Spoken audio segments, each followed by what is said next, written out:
Jean-baptiste Lacroix, AFP. Getty Images. In the last few months, it's safe to say pop star Taylor Swift has had a political awakening.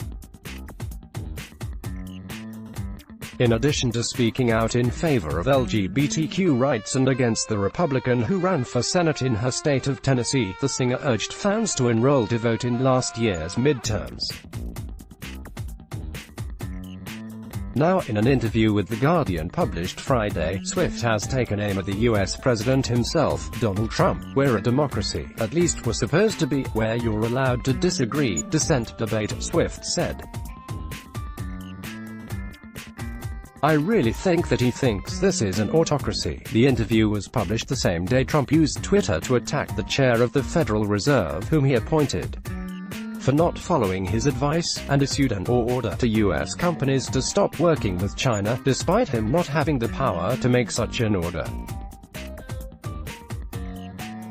Stock market stumbled more than 400 points following his bizarre tweets.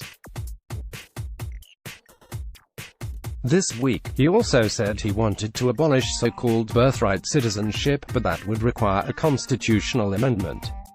In her Guardian interview, Swift seemed to express a sense of being jaded with U.S. democracy, saying she felt conflicted about the direction the country was headed when all the dirtiest tricks in the book were used and it worked. She described the tumultuous political climate as a way of gaslighting the American public into being like, "If you hate the president, you hate America." Chips Amodavilla. Getty Images. Swift, whose 7th studio album, Lava, was released Friday, had been mostly quiet on politics for years.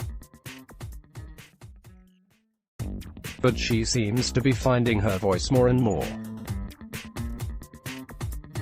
The pop star's decision to not publicly endorse a candidate in the 2016 presidential election was the source of more bad press in a year that had already seen the singer involved in a deep controversy with her longtime nemesis Kanye West and his wife Kim Kardashian.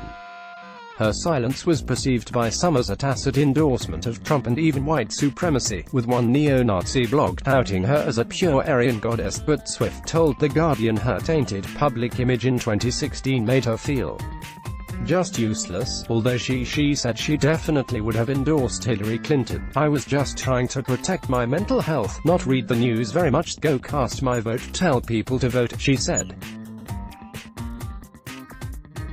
"I just knew what I could handle and I knew what I couldn't.